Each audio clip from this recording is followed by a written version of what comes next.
இடம்பெயர்தல் மற்றும் இயக்கம் வேறுபாடுகள். இடம்பெயர்தல் ஓர் உயிரினம் ஓரிடத்திலிருந்து வேறொரு இடத்திற்கு நகர்தல். இயக்கம் உடலின் ஒன்று அல்லது அதற்கு மேற்பட்ட பகுதிகளால் இடம் அல்லது நிலையை மாற்றும் செயல். இடம்பெயர்தல் தன்னிச்சையாக நடைபெறக்கூடியது. இயக்கம் தன்னிச்சையானதாகவோ அல்லது தன்னிச்சையற்றதாகவோ இருக்கலாம். இடம்பெயர்தல் உயிரின நிலையில் நடைபெறுகிறது. இயக்கம் உயிரியல் நிலையில் நடைபெறுகிறது. இடம்பெயர்தலில் உயிரினம் முழுமையாக ஈடுபடுகிறது. இயக்கத்தில் உயிரினங்களின் உடற்பகுதிகள் ஈடுபடுகின்றன. இடம்பெயர்தல் இயக்கம் இதுக்கான வேறுபாடுகள். இடம்பெயர்தல்னா ஒரு இடத்துலேருந்து வேறொரு இடத்திற்கு நகர்தல் தான் இடம்பெயர்தல். இது இயக்கம்னா உடலோட பகுதிகளால் இடம் அல்லது நிலையை மாற்றும் செயல். இடம்பெயர்தல் தன்னிச்சையாக நடைபெறக்கூடியது. அதுவாக சோலோவாக நடைபெறக்கூடியது. இயக்கம் தன்னிச்சையானதாக இருக்கலாம், இல்லாட்டி தன்னிச்சையற்றதாகவும் இருக்கலாம். இடம்பெயர்தல் உயிரின நிலையில் நடைபெறும். இயக்கம் உயிரியல் நிலையில் நடைபெறும். இடம்பெயர்தலில் ஒரு உயிரினம் முழுமையும் ஈடுபடும். இயக்கத்தில் உயிரினங்களோட உடற்பகுதிகள் மட்டும்தான் ஈடுபடும். அவ்வளோதான். பாம்புகளுக்கு கால்கள் கிடையாது. எனவே நகர்வதற்கு தங்களது தசைகளையும் செதில்களையும் அவை பயன்படுத்துகின்றன. பாம்புகள் கால்கள் கிடையாது. நகர்வதற்கு தன்னோட தசையை யூஸ் பண்ணி நகருது. தசை மற்றும் செதில்களால் பாம்பின் நகர்தல் நடைபெறுது. மீன்கள் கூர்மையான உடலமைப்பை பெற்றுள்ளன. எனவே அவற்றால் நீரின் ஓட்டத்துடன் சீராக செல்ல முடிகிறது. உடலின் தசைகள் மற்றும் செதில்களும் வாலும் சமநிலையை பேணுவதற்கு அவற்றிற்கு உதவுகின்றன. ஒரு மீன் எப்படி இருக்கும், இப்படி தான் இந்த சைடு கூர்மையாக இருக்கும், அந்த சைடும் கூர்மையாக இருக்கும். ஒரு கிரிக்கெட் ஸ்டம்ப் பார்த்திங்கன்னா இப்படி கூர்மையாக இருக்கும். ஃப்ளைட்டு பார்த்திங்கன்னா ஃப்ரண்ட் டோம் கூர்மையாக இருக்கும். இதெல்லாம் எதுக்குன்னா, இந்த ஏரியா சின்னதாக இருக்கிறதுனால இந்த பரப்புகள்லாம் ஈஸியாக உள்ளே போயிடும். அப்புறம் ஏரியா அதிகமாக இருக்கிற பகுதி கொஞ்சம் ஸ்லோவாக உள்ள வரும். அப்படியே போயிட்டே இருக்கும். அதனால தான் கூர்மையாக இருக்குது. நான் சொல்கிறது உங்களுக்கு புரியும்னு நினைக்கிறேன். அதனால தான் மீன்களால் உடல் சமநிலையை பேண முடிகிறது. கூர்மையாக இருக்கிறதுனால நீரோட்டத்துடைய போக முடியுது. தசைகள் செதில்களும் வாழும் சமநிலையை பேணுவதற்கு மீன்களுக்கு உதவுது. சிறுத்தை மணிக்கு 76 கிலோமீட்டர் வேகத்தில் ஓடக்கூடியது. நீர் யானை மனிதனை விட வேகமாக ஓடக்கூடியது. 6 கால்களில் நடக்கும் விலங்குகளுள் கரப்பான் பூச்சியே வேகமாக ஓடக்கூடியது. அது 1 மீட்டர் தூரத்தை கிட்டத்தட்ட 1 நாடியில் கடக்கும். மிக விரைவாக நீந்தும் பாலூட்டியான டால்ஃபின் 1 மணி நேரத்தில் 35 மைல்கள் வரை நீந்தும். இதெல்லாம் தான் வேகமாக ஓடக்கூடிய விலங்குகள். மூட்டுகள் என்பவை 2 எலும்புகள் சந்திக்கும் அல்லது இணையும் இடமாகும். எடுத்துக்காட்டு, நம்ம கால் மூட்டு மேலே உள்ள தொடையெலும்பும் கீழே உள்ள காலெலும்பும் 2ஐயும் சேர்க்கிறது ஒரு இணையும் இடம்தான் அந்த மூட்டு, பந்துக்கிண்ண மூட்டு.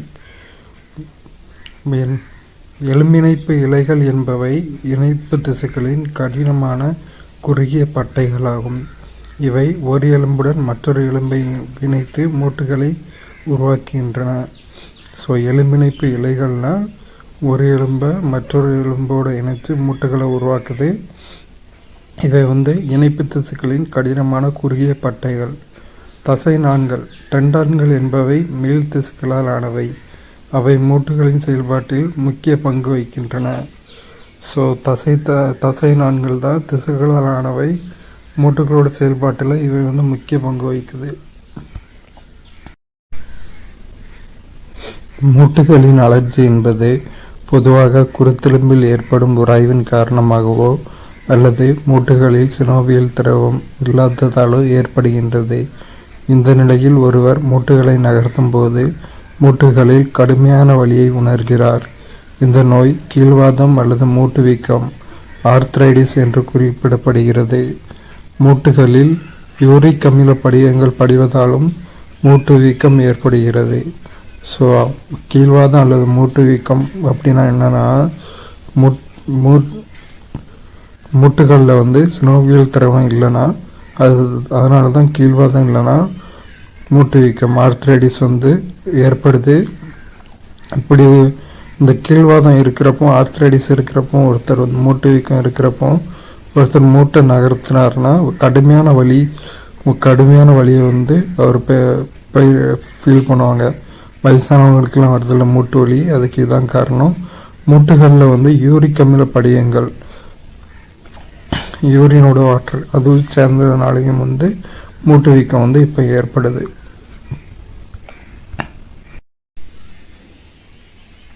பீமர் அல்லது தொடையெலும்பே மனித எலும்புக்கூட்டின் மிக நீளமான மற்றும் வலிமையான எலும்பு ஆகும். நடுச்சவியில் உள்ள ஸ்டாபஸ் என்ற எலும்பே மனித எலும்புக்கூட்டின் மிகச்சிறிய மற்றும் லேசான எலும்பு ஆகும். ஸோ பெரிய எலும்பு மனித உடம்புலேயே மிகப்பெரிய மற்றும் ஸ்ட்ராங்கான எலும்பு எது? தொடையெலும்பு, அதை பீமர் அப்படின்னு சொல்லுவோம். ரொம்ப மனித உடம்புலேயே ரொம்ப சின்ன மற்றும் லேசான எலும்பு எதுனா ஸ்டாபஸ். நடுச்செவியில் இருக்கிற ஸ்டாபஸ்ங்கிற எலும்பு தான் ரொம்ப சின்ன எலும்பு மற்றும் லேசான எலும்பு. மனிதன் மற்றும் ஒட்டகச்சிவிங்கியின் கழுத்தில் ஒரே எண்ணிக்கையிலான எலும்புகள் உள்ளன. ஆனால் ஒட்டகச்சிவிங்கியின் முதுகெலும்புகள் மிக நீளமானவை. மனுஷன் உடம்புலையும் சரி ஒட்டகச்சிவிங்கியோட உடம்புலையும் சரி கழுத்தில் ஒரே எண்ணிக்கையிலான எலும்புகள் தான் இருக்குது. ஆனால் ஒட்டகச்சிவிங்கியோட முதுகெலும்பு ரொம்ப நீளமானது. என்னொன்று சொல்லணுன்னா, ஒட்டகச்சிவிங்கியோட கழுத்து பார்த்துருக்கீங்களா? அது ரொம்ப நீளமானதாக இருக்கும். இதுதான் தளர்னு வச்சுக்கோங்களேன். கழுத்து ரொம்ப நீளமாக இருக்கும், அதுக்கப்புறம் உடம்பு வரும். இந்த கருத்து நீளமாக இருக்க காரணம் என்னென்னா,